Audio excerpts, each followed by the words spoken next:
patining crab. Sobrang maraming salamat po sa inyong lahat. Tayo po ay pumalo na po sa 60K. Sobrang thank you po. Sobrang tuwang-tuwa po ako. Marami po ang naka-interest po sa ating patining crab. Ito po ay 2 taon na po. Thank you po Lord dahil naka-2 taon na rin po tayo. Okay pa rin po ang ating patining crab. Sa mga nagtatanong po, karamihan po sa ating nagtatanong kung saan daw po ako kumukuha ng tubig alat. Ito po ang kasagutan po niyan. Ito po, dito lang po dyan sa amin, sa tapat, tubig alat na po yan. Dyan lang po kami kumukuha mga kaibigan. Ayun po, titingnan po natin kung saan po tayo kumukuha ng tubig. Wala po kaming ginagamit na sanality. Ito po mga kaibigan. Kung mapapansin nyo po, paglabas ng aming bahay, makikita nyo po ang ating tubig alat. Ayan po siya. Kung titingnan nyo po, ang ating tubig ay madumi. Pero pwede rin po tayong kumuha dyan. Lalayo-layo lang po tayo ng konti. Kahit medyo madumi, pwede natin kuhanan yan. At isasalin po natin dito sa ating drum. Ayan po, tumbler. O ano man po ang tawag nyo dito, dito pa isinasalin natin pagkakuha natin dyan. Kaya hindi po tayo gumagamit ng sanality.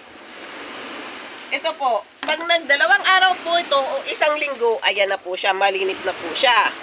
Ang dumi po niyan ay napupunta na po sa ilalim, kaya po tayo nag-i-stack at ito po ang ilalagay natin sa ating patining crab. Okay na po, sana po yung nasagot ko na po ano.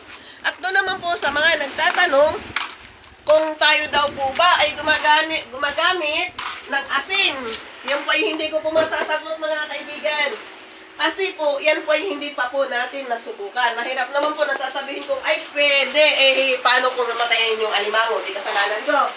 Ano po? Yun naman pong tubig doon, pag na po naka-1 linggo, dito na po natin yun ilalagay.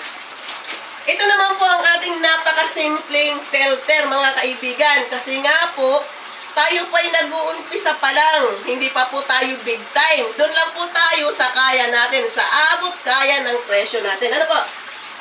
Ito po kayo kaibigan. Ay, nagulat ako sa ating alimango.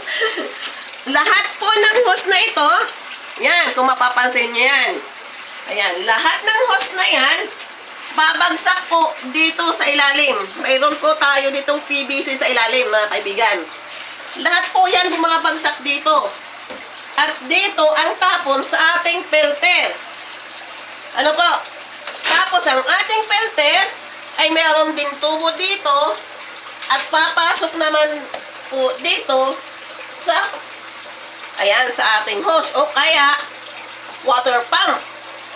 Kaya papansinin nyo, patingin nga, itong ating ano yan, tubo, okay, pansin nyo, masyado na pong madumi. Kasi nga po, nandyan na po yung dumi, dito, tingnan nung papansin nyo, malinaw siya. Ayan, malinaw. Kasi nga po, yung dumi nito, naiiwan dito sa ilalim. Yan ang paggamit ng filter. Kung gusto nyo naman po, na talagang mas malinaw, kung talagang kayo masipag, lagyan nyo po ito ng graba. Ano po? Graba, bato, para yung talagang mapipilter nyo po siya. Yung dumi, mapupunta talaga siya sa graba. Pero kung ano naman, okay naman siya eh. Basta papalitan nyo na lang po. Tuwing pangalawang araw, lilinisin nyo lang po. Tapos naman po, itong box natin, kahit po 1 buwan. 1 buwan nyo lang po ito lilinisan. Kasi naman po, kung araw-araw kayong maglilinis, mai-stress po ang ating alimango. Aliwanag po. Kasi kung lagi nyo po itong gagalawin, hindi po kayo makakapagpataba. Kasi ang ating alimango ay may stress, minsan dyan ang iba ay hindi na po kakain. Kaya kung lilinisan nyo to, dapat isang beses lang po sa loob ng 1 buwan. Pero po, yung ating tubig dito, tuwing pangalawang araw, papalitan po natin. Lalong-lalo na po itong filter. Itatapon natin ng tubig para naman po malinisan natin ang ating patining. Okay po. Sa awan ng Diyos, tayo po ay magdadalawang taon na ito'y punong-puno pa rin. Ayan, tingnan natin ating mga alimango mga guys. Ayan, ayan. Lahat po ito may laman. Ayan, galit na galit siya. Yan ang ating alimango ngayon. May iba may tali. Bakit po may tali yan? Ayan. Ito po, ang dalawa na to may tali. Isang ano po yung technique kung paano kumita. Yan po kasi, bumibili po ako ng rambol. Yung may tali na po yun, mataba na po yun. Once na may pumunta dito na may bibili, may bibigay na po ako sa kanya kasi hindi pa ako marunong magtali. O, diba? Kasi kung magpapatali pa ako, magbabayad pa ako sa magtatali kasi wala nang libre sa panahon ngayon. Hindi ako marunong magtali.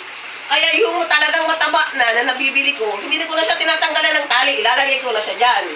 Tapos, kapag dumating ang buyer, may ibibigay na ako sa kanya. O, diba? Isang technique po yun kung paano ka kumita. Paano siya makakain? Yan po ay, naman, sa loob lang ng 3 days, ito nyo gagawin, ha? Kasi, pag lumampas na ito ng 3 days, tanggalan nyo na siya ng tali kung wala kang buyer. Pag wala kang buyer, tanggalin mo na siya. Kasi hindi siya makakakain. Pero kasi dito sa akin, kilala na po tayo bilang isang mag-aalimango. Sa loob ng 3 days po, lagi na may na pumupunta sa atin dito. Marami na hong namimili sa atin. Thank you, Lord. Kasi kahit papano, tayo po ay nakilala na sa pag-aalimango. Hindi naman po ito masyadong malaki ang kita, pero talagang sa totoo lang po, ito po ay nakakatulong sa aking pamilya. Kaya sobrang salamat po sa mga sumusuporta ng aking Fattening Club.